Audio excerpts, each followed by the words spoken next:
திருமண மோசடி செய்து தன்னை ஏமாற்றியதாக காவல் நிலையத்தில் புகார் அளித்த பெண்ணை அவரது கணவர் கொடூரமாக தாக்கும் வீடியோ காட்சிகள் வெளியானது. குறித்தான கூடுதல் விவரங்களை வழங்குகிறார் செய்தியாளர் கதிரவன். கதிரவன், வணக்கம். என்ன நடந்தது?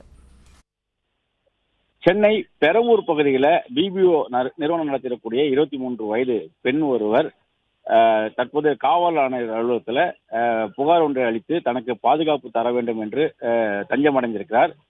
குறிப்பாக மகேஷ் கண்ணா என்ற நபர் அவரை ஏமாற்றி திருமணம் செய்து கொண்டதாகவும், தன்னை திருமணம் செய்து முதல் அவருக்கு ஏற்கனவே திருமணமானது தெரிய வந்ததுனால அவரை விட்டு விலக முயன்ற போது தன்னை கொடூரமாக தாக்கி சித்திரவதை செய்ததாகவும், இதன் அடிப்படையில பட்டாபிராம் அனைத்து மகளிர் காவல் நிலையத்தில் ஏற்கனவே புகார் அளித்து வழக்கு பதிவு செய்த நிலையில முன்ஜாமீன் வாங்கி விட்டதாகவும், அது முதல் தன்னை தொடர்ந்து மிரட்டி வரக்கூடிய நிலையில நேற்று பல்லாவரத்தில் ஆசிட் வீச்சு தொடர்பான வீடியோ காட்சிகளை வெளியானதை தொடர்ந்து அதனை தனது இன்ஸ்டாகிராம் மூலமாக அனுப்பி இதுபோல் உன் மீது ஆசிட் வீசிவிடும் என்று கூறி மிரட்டுவதாகவும் காவல் ஆணையர் அலுவலகத்தில் புகார் அளித்து தஞ்சம் அடைந்திருக்கிறார். ஏற்கனவே மகேஷ் கண்ணா தன்னை கொடூரமாக தாக்கி அவரது செல்போனிலே வீடியோவாக பதிவு செய்த காட்சிகளையும் அனுப்பி மிரட்டதாகவும், அந்த வீடியோ காட்சிகளோடு தற்போது காவல் ஆணையர் அலுவலகத்தில் புகார் அளித்திருக்கிறார். அந்த தொடர்பான வீடியோ காட்சிகளும் வெளியாகி இருக்கிறது. அந்த பெண்ணை மகேஷ் கண்ணா காலால் எட்டி ஒதித்து கொடூரமாக தாக்குவது போலவும், அதே போல இரும்பு கம்பியால் அந்த பெண்ணை தாக்குவது போன்ற காட்சிகளும், அதில் அந்த பெண் கதறி அழுவது போலவும், அவரது தாயாரிடமோ மற்ற உறவினரிடமோ தன்னை காப்பாற்றும்படி செல்போனில் கதறுவது போன்ற காட்சிகளும் அதில் இடம்பெற்றிருக்கின்றன. இந்த காட்சிகளோடு புகார் அளித்த போது மகேஷ் கண்ணா மீது பெண் வன்கொடுமை தடுப்பு சட்டத்தில் வழக்கு பதிவு செய்து அவர் கைது நடவடிக்கை மேற்கொள்ளவில்லை என்றும், தற்போது தன்னை கொலை செய்து விடுவதாகவும் ஆசிட் வீசுவதாக மிரட்டதாக கூறி சென்னை காவல் ஆணையர் அலுவலகத்தில் அவர் புகார் அளித்து தஞ்சம் அடைந்திருக்கிறார். அவர் மீது உரிய நடவடிக்கை எடுக்கப்பட வேண்டும் என்ற ஒரு கோரிக்கையும் அவர் வைத்திருக்கிறார்.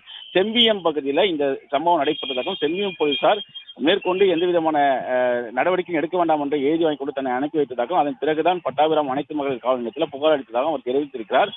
தற்போது காவல் ஆணையர் அலுவலகத்தில் புகார் அளித்துவிட்டு தனக்கு பாதுகாப்பு வழங்க வேண்டும் என்ற ஒரு கோரிக்கையும் அவர் வைத்திருக்கிறார். தற்போது அவரை தாக்கக்கூடிய வீடியோ காட்சிகள் வெளியாகி இருக்கிறது.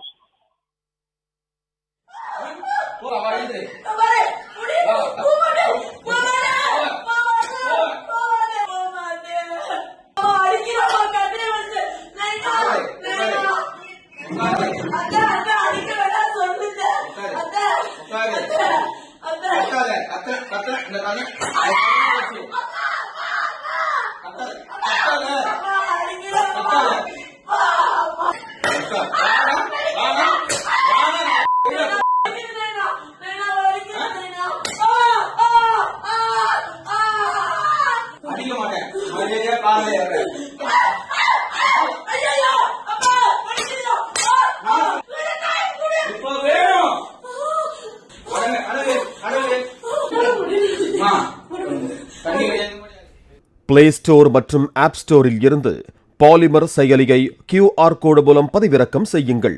செய்திகளை உடனுக்குடன் பெறுங்கள்.